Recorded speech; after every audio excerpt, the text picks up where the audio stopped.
নমস্কার বন্ধুরা, আমি আইনজীবী বাঙালি বলছি। একটা কথা কি জানেন, যখন একজন মানুষ দেওয়ালে পিঠ থেকে যায় তখন কিন্তু তাকে প্রতিরোধ করতে হয়, এবং সেই প্রতিরোধটা হয় কিন্তু ভয়ঙ্কর প্রতিরোধ। কারণ তার মধ্যে একটা এক্সট্রা অর্ডিনারি পাওয়ার চলে আসে, কারণ দেওয়ালে পিঠ থেকে গেছে, আর কিছু করার নেই, এবার আমাকে পুশ করতেই হবে। তখন তার মধ্যে একটা এনার্জি, একটা শক্তি সেটা কিন্তু চলে আসে। তো সেরকমই আমি আপনাদের সামনে একটা ভিডিও তুলে ধরব, এবং এই ভিডিওটা শুনুন। আপনারা দুইটা মারবেন, আমরা একটা মারবো, কিন্তু আমরাও মারবো। আপনাদের বলতে চাই, এই বাংলাদেশ আমার, আদি বাংলাদেশ আমার। আপনারা যদি বেশি বাড়াবাড়ি করেন, আমরা কিন্তু বিভিন্ন মানবতা, বিভিন্ন বিশ্বের দেশ থেকে সাহায্য চেয়ে আমরা বাংলাদেশ আর একটি প্রদেশ করবো শুধুমাত্র সনাতনীদের জন্য। আমরা কিন্তু সেটা চাই না, কিন্তু আপনারা যে ব্যবস্থা করতেছেন একসময় কিন্তু এরকমই হবে, সনাতনীদের আলাদা একটি প্রদেশ হয়ে যাবে। তাই বলতে চাচ্ছি, এখনো ভালোই অতীতে যেরকম আমরা হিন্দু, মুসলিম, খ্রিস্টান, বৌদ্ধ মিলে একত্রিত থাকতাম, এখনো আমরা থাকতে চাই। আর আমার মন্দিরে আপনাকে নিমন্ত্রণ আমরা করলাম, আপনার ভালো লাগলে আসবেন, না লাগলে আসবেন না, কিন্তু আমার মন্দিরে আমি কোথায় আমার দেবতাকে কতটুকু রাখবো তার কৈফিয়ত আপনাকে আমি দেব না। আপনার মতো হরিদাস পালকে আমরা গণনা করি না। শুনলেন ভিডিওটা?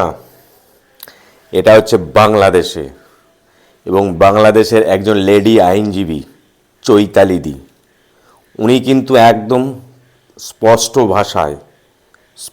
ভাষায় কিন্তু জামাতদের হুঁশিয়ারি করে দিল, বাংলাদেশ হচ্ছে হিন্দুদের দেশ, পৈতৃক ভিটা। বাংলাদেশে কিন্তু 64টা ডিস্ট্রিক্টে জমিদারি শাসন ছিল।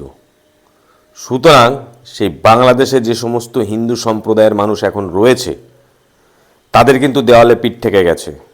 তার কারণ হচ্ছে, আমি আমার মন্দিরে আমি রামের মূর্তি স্থাপন করব, আমি শিবের মূর্তি স্থাপন করব, সেই মূর্তির কতটা করব সেটা আমি বিচার বিবেচনা করব, এবং তার উচ্চতা আইন অনুযায়ী আমি করব। তো সেই জায়গা দাঁড়িয়ে মূর্তি বানাতে দেওয়া যাবে না, রাম মূর্তি কেন?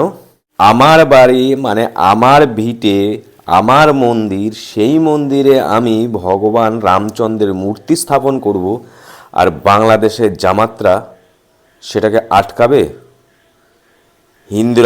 বাংলাদেশের হিন্দুরা কিন্তু জেগে উঠেছে এবং পরিষ্কার বলে দিয়েছে কোন হরিদাস পাল আপনারা। আন্তর্জাতিক লেভেলে কিন্তু সমস্ত রাষ্ট্রের কাছে কিন্তু আবেদন করা হবে, এবং আলাদা কিন্তু একটা প্রদেশ কিন্তু উনি হুঙ্কার দিয়েছে। একসাথে ভাই ভাই হিসেবে হিন্দু মুসলিম এখনও মিলেমিশে থাকতে চাইছে, তা সত্ত্বেও কিন্তু আপনাদের এই বাংলাদেশের জামাতরা যেভাবে রাস্তায় নেমে আন্দোলন শুরু করে দিয়েছেন, এবং ভগবান রামচন্দ্রের মূর্তি আপনারা প্রতিষ্ঠা করতে দেবেন না, এবং কতটা নক্কারজনক ঘটনা আপনারা ঘটিয়েছেন একবার ভাবুন তো। হিন্দুদের ভাবাবেগকে আঘাত করেছেন, ধর্মের ভাবাবেগকে আঘাত করেছেন। যে ব্যানার বানিয়ে রাস্তায় ব্যানার বানিয়ে আন্দোলন করছেন, করুন, কিন্তু ভগবান রামচন্দ্রের ছবিতে জুতো পিটা করছেন, এটা কিন্তু ধর্মকে অবমাননা করা হলো। যেটা হচ্ছে এটা কিন্তু ঠিক হচ্ছে না। আর বাংলাদেশের হিন্দুরা কিন্তু জেগে উঠেছে, এবং আমি বলবো কঠোরভাবে আন্দোলন শুরু করুন, কঠোরভাবে বিদ্রোহ করুন, যে রামের মূর্তি তৈরি আমরা করব এবং করতে দিতে হবে। কারণ বাংলাদেশটা ছিল হিন্দুদের দেশ। ভারতবর্ষ যখন স্বাধীন হয় তখন বাংলাদেশে কিন্তু 22% হিন্দু ছিল, আর বর্তমানে সেটা নেমে এসে দাঁড়িয়েছে 8%। তাহলে কীভাবে হিন্দুদের উপর অত্যাচার হচ্ছে? এত বছর ধরে কিন্তু সব হিন্দুরা মুখ বুজে সহ্য করেছে, আর কিন্তু নয়, এটা কিন্তু মাথায় রাখতে হবে। এখনও সময় রয়েছে। ভাই ভাই বলে, হিন্দু মুসলিম ভাই ভাই একই সাথে ভারতবর্ষ স্বাধীন করা হয়েছে, এবং আপনারা মুসলিম সম্প্রদায়ের মানুষরা আপনারা কিন্তু আপনাদের দেশ নিয়ে নিয়েছেন। পূর্ব পাকিস্তান, পশ্চিম পাকিস্তান।